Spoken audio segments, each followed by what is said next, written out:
Indian God Rock is located on the Allegheny River in Rockland Township, Venango County, Pennsylvania.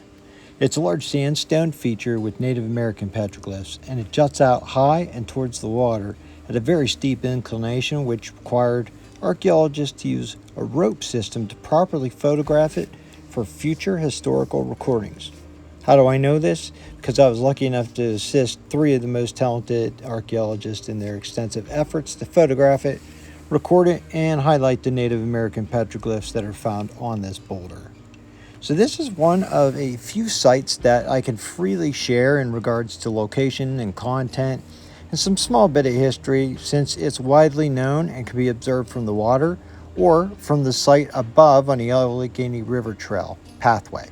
So this is a National Historic Registered Site and thus protected.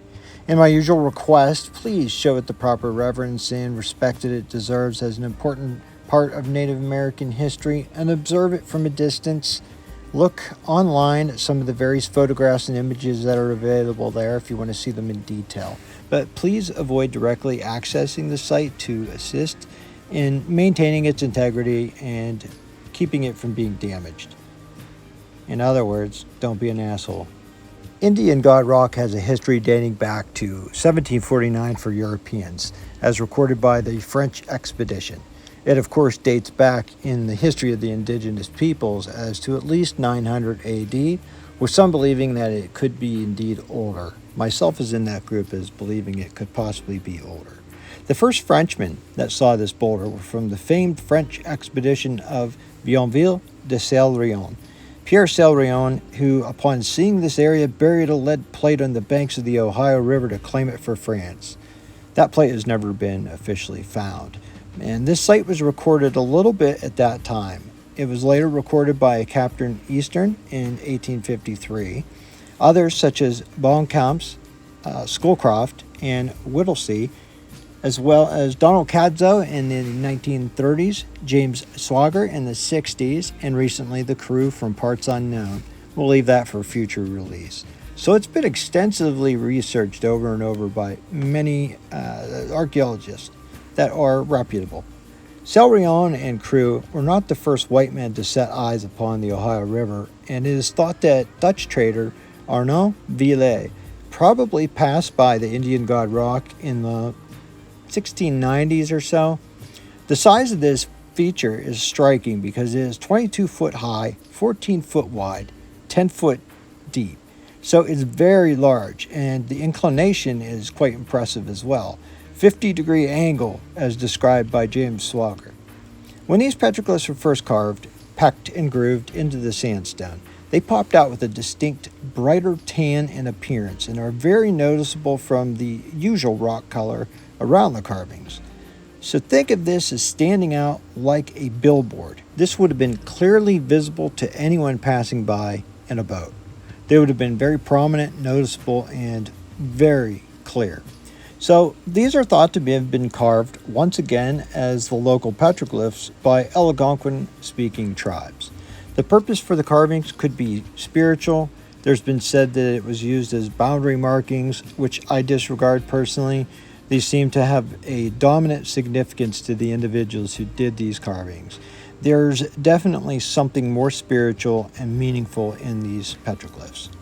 There are over 50 carvings, and that number is subject to change, as it is believed that some of the carvings are far larger and longer than previously thought, but not joined together completely in the first recordings. As I've said, it's difficult because, as I will explain here, they have been violated to the point of difficulty in seeing. I've heard people who have said that they've seen dates as early as 1812, and I've seen a few from the early 1800s as well. But more importantly, the earliest dates that I saw were the actual Native American petroglyphs themselves. It's well known that their meaning of many of these petroglyphs are not really well known. They could have had various meanings based on the context of time and events, but I have to say that their carvings are dates themselves.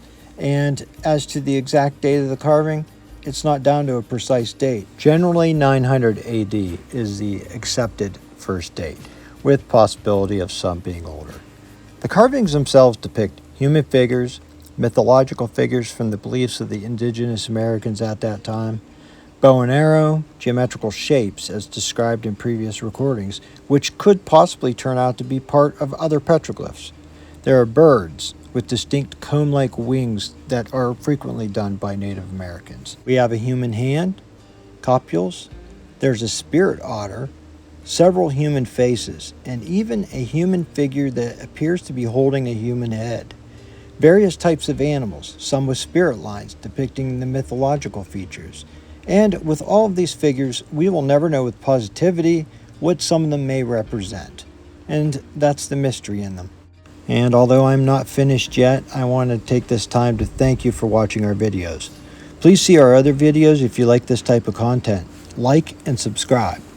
Now, there is extensive degradation of the original Native American glyphs from vandalism and tourism to the extreme. Many steamboats and working men floating the river would stop here, and they'd leave their mark, their personal carving, and thus they covered over almost completely some of the petroglyphs.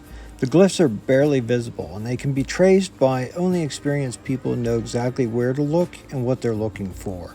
This is why I believe it would actually be beneficial to see these features and petroglyphs online once the results are released and finalized. The images are still out there for observation. James Swagger's book, The Rock Art of the Upper Ohio Valley, has a great many descriptions in there. They're also found online through various sources. To arrive at the actual site to look, they're unrecognizable. Further decay has occurred from weather, floods, ice scraping across during winter, rains. Basically, general weathering has taken place, and it's taken its toll on them. Hopefully, with the new efforts and technology, it'll allow others to appreciate them from a distance.